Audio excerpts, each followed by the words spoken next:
Welcome to the Ask Ralph podcast, where listening to an experienced financial professional can help you make sense of confusing questions, current headlines, and industry trends about taxes, small business, financial decision-making, investment strategies, and even the art of proper budgeting, as Ralph makes the complex simple by sharing his real-world knowledge with all things financial. Now here's your host, Ralph Estep Jr.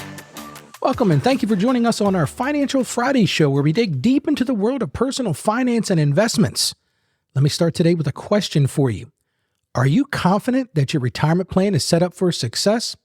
Well, stay tuned today because we're going to debunk some common myths and set you on a path to financial independence. Today, we're going to shed some light on 5 common myths surrounding your 401k retirement plan. These misconceptions can often lead to missed opportunities and prevent you from maximizing your potential savings. So let's debunk these myths one by one. Now, before I get started, I want to remind you can visit our podcast page. That's at AskRalphPodcast.com. As we're talking about finance today, I'm going to give you a quick plug for my book, and you can find that on AskRalphPodcast.com/store. The name of my book is Mastering Your Finances, a great guide if you're looking to master your finances. You can also schedule an in-person meeting with me or a Zoom meeting at AskRalphPodcast.com/store. So let's get started on today's topic, and let's jump right into it. Myth number 1, and I hear this all the time in my practice. I don't need to contribute the maximum amount to my 401k. Well, I'm going to debunk that right now. Many people believe that contributing the maximum amount to their 401k is unnecessary.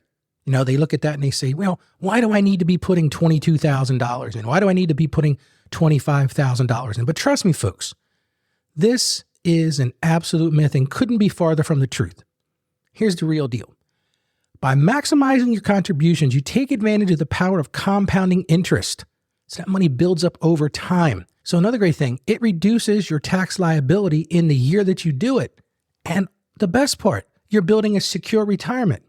So don't be afraid to maximize that contribution and reap those long-term benefits.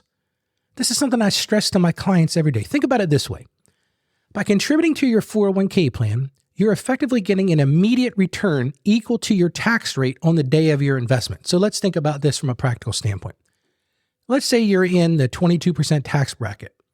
So for every dollar you put into that 401k, you're saving 22% of that dollar. So effectively, it's only costing you 78 cents to put a dollar in. And that doesn't even consider the state taxes. So myth number 1 is absolutely debunked.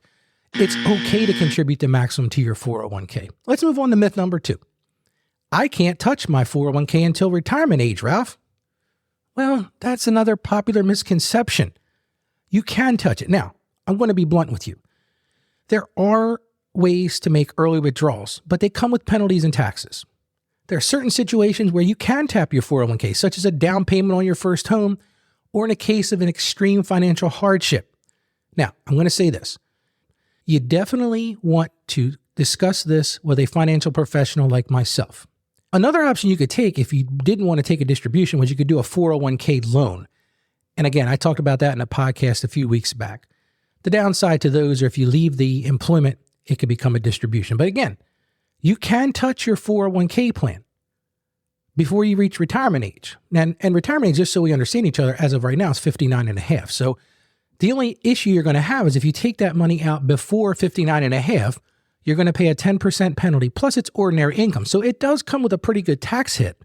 But to say that you can't take it out is just not correct. So again, myth number 2, I can't touch my 401k until retirement age, debunked. Let's move on to myth number 3. Myth number 3 is my 401k is a guaranteed source of income in retirement. Wow, and that's a tough one too. I hear clients say this to me all the time, but unfortunately, your 401k is not a guaranteed source of income in retirement. It is a savings vehicle that allows you to invest in a variety of funds and assets. Now, if you do it correctly, that can ensure a steady income stream during your golden years.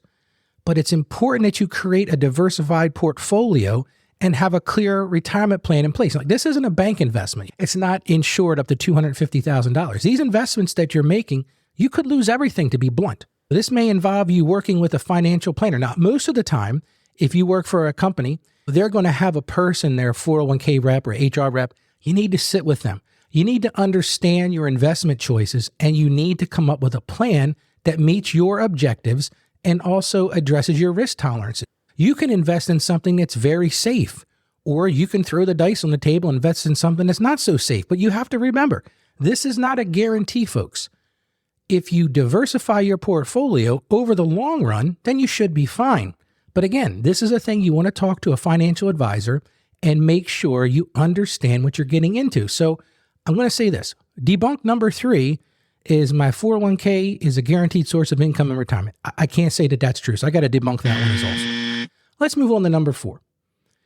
Myth number 4 says, I shouldn't contribute to my 401k if I have debt. Well, that's an interesting one. Contrary to popular belief, contributing to your 401k while simultaneously paying off your debt can actually be a smart financial move. I tell clients this all the time. You can do both. You don't have to pick one or the other. By contributing regularly, you continue to take advantage of an employer matching. And see, that's the key. So if you work for an employer that matches your 401k and you're not contributing up to at least the match, you're making a huge mistake. You're leaving money on the table. So if you work for an employer and they're willing to match, let's say, up to 4% of your salary, for every dollar you put in, they're going to match that up to 4%. If you don't take advantage of that, you're losing money. That's just the truth. Now, I think there's a balance here. So if the myth is I shouldn't contribute if I have debt, I can understand part of that. I think you need to work both things at the same time. You can strike a balance between paying off your debt and retiring, and that balance is crucial. Again, I'm going to say this. Consult with a financial planner or a financial expert like myself. As I said before, you can schedule an appointment with me wherever you live, doesn't matter. Go to our website at askralphpodcast.com/store. You'll see a button there to schedule with me. But sit down with somebody and go over this because it's not a zero-sum game. You can do both at the same time. So myth number 4, I shouldn't contribute to my 401k if I have debt. Again, debunked. Let's move on to number 5. Myth number 5 is I don't have options when it comes to my 401k investment choices. And we kind of talked about this one when we talked about the diversification. This is a common misconception. Most people think that if it's a plan sponsored by their employer, well, it has to be an employer stock. It has to be in the stock of the company I work for. That is just not true. All 401ks offer a range of investment options, and it's absolutely essential that you understand and leverage them to your advantage. Don't settle for the default or ignore the available choices. Take time to research. Understand what those investments are. These could be long-term assets for you. You want to understand what you're investing in. You need to make sure they align with your goals and they align with your particular risk tolerances. Remember this, folks. Your 401k plan is your financial future. And the truth is, these days, we don't have traditional pension plans for the most part.